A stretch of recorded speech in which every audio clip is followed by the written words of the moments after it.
So in the Zeeman effect, simply this is the atom, and when this atom is placed in the external magnetic field B, as a resultant, the degeneracy in these energy levels is splitted out. So we say that there will be a change in energy state delta E. So this delta E, or we may call it as a U, can be written as mu dot B. This mu is known as a magnetic moment,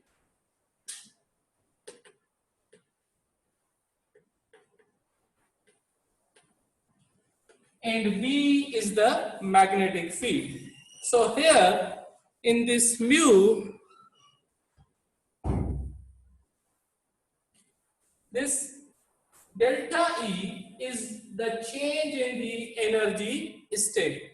Simply, let's say this is the energy which we call it as n is equal to 1. This is the n is equal to 2. When the electron is in the excited state, it de-excites from higher level to the lower level. As a resultant, it can emit out the photon. So this photon is emitted out whose energy is h nu. So here the magnetic field B is equal to 0. But when you switch on the magnetic field, when B is not equal to 0, this level is splitted out into 3 levels.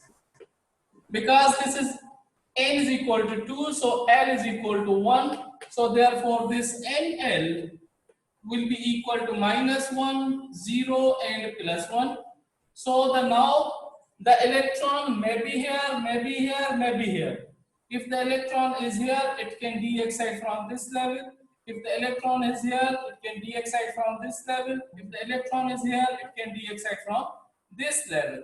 So this is the change in energy, or we call it as uncertainty in energy. The original energy is equal to E naught and change in delta E. So therefore, after magnetic field, the E is equal to original plus delta E. This delta E is the uncertainty in the energy. So this uncertainty in the energy is because of the magnetic field. So when you switch on the magnetic field, this level is splitted out into the multiple levels. So as a resultant, we say that the degeneracy in this level is removed. So now, what is this delta E? So this delta E is the small change in the energy. So this small change in the energy gives rise to the change in the wavelength. Because if we know that the electron jump from n is equal to 2 to n is equal to 1, this gives you the photon which belongs to the Lyman series in the hydrogen atom. So here E naught is equal to h nu. E naught is equal to h nu.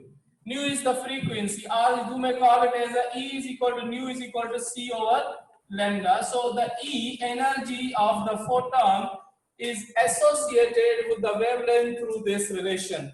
E is inversely proportional to the lambda. So now if we look into the change in energy, this change in energy, it means here in this particular case, you will got an inner wavelength whose wavelength is this. This is the wavelength of the photon, let's say. This is the wavelength. If this is the wavelength, this is the intensity. So this P indicates the intensity of the Lyman series here. When B is 0. When B is 0. So now when you switch on the B, there will be a change in energy delta E. And this change in energy causes the change in wavelength. Because the change in energy causes the change in wavelength, because h is the Planck's constant, which is the constant. C is the speed of light, which is the constant. So there will be no change in constants. So only the change taking place in lambda. So here delta E is inversely proportional to delta lambda. So therefore, delta E is equal to, taking derivative, delta E is changing with respect to lambda, dE over d lambda, or you may call it as a like dE over d lambda is equal to, if we take a derivative of this, is minus hc over lambda square. Lambda is this wavelength, original wavelength. So this delta lambda can be written as, from this equation using cross multiplication, delta lambda is equal to minus lambda square upon hc into delta E. So this is the change in wavelength. This is the uncertainty in wavelength. Here this is the wavelength when B is 0. But when you switch on the B here, the wavelength becomes a finite wavelength. So this is the wavelength, okay, any wavelength. This is the delta lambda. This is the delta lambda, this. And we call this is the full width at half maximum. This is known as the full width at half maximum. So this is the delta lambda here. Full width at half maximum. So now this is known as the change in wavelength. इसको आप कहते हैं change in wavelength. जो wavelength है उसकी जो width में change आ जाती है, because now this is not a delta function. Delta function is like a spike. So here it gives you the finite width of the wavelength. A particular wavelength, it has a certain width like that. कि अगर यहाँ पे मैं लिख लूँ तो ये देखें कि ये इसकी certain width है. This is the original wavelength lambda, and this is the delta lambda. This is the delta lambda, change in wavelength. And this is the change in wavelength is because of the uncertainty in energy. अगर uncertainty को आप zero कर देते हैं तो ये आपकी एक किस्म की spike आ जाएगी. तो इसमें delta lambda क्या होगा?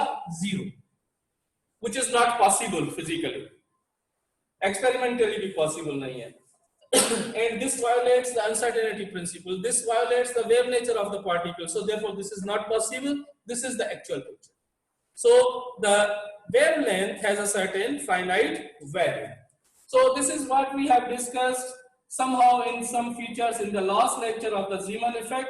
So in the Zeeman effect, delta lambda, the change in wavelength can be estimated through this relation. So this is the relation of finding the change in wavelength.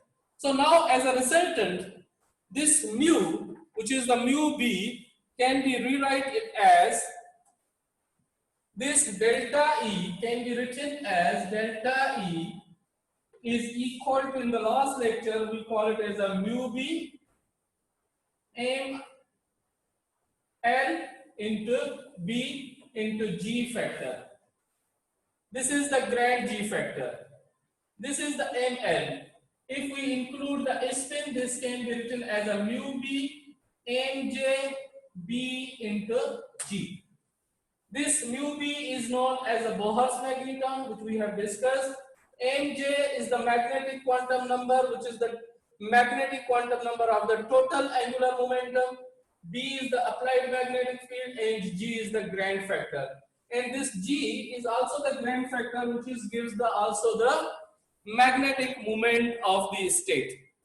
किसी भी state की magnetic moment को show कर देता है ये.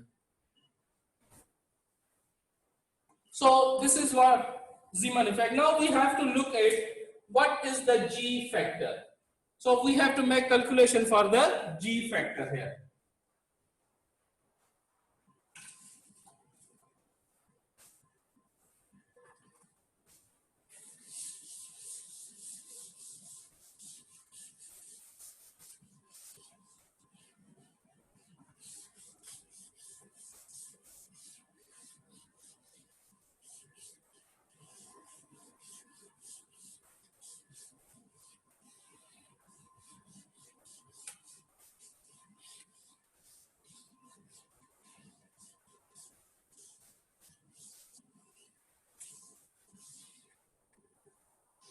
So G factor here.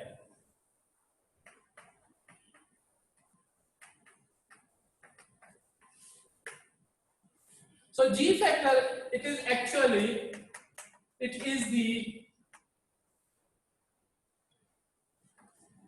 magnetic quantum number, या magnetic moment due to spin and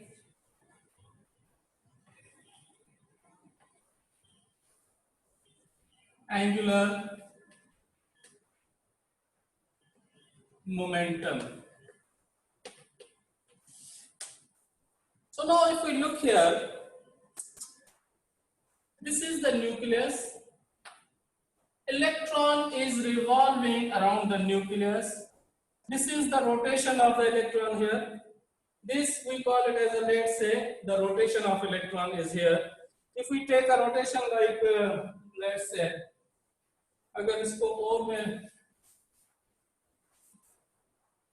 if we say that this is the orbital of the electron, electron is revolving like that.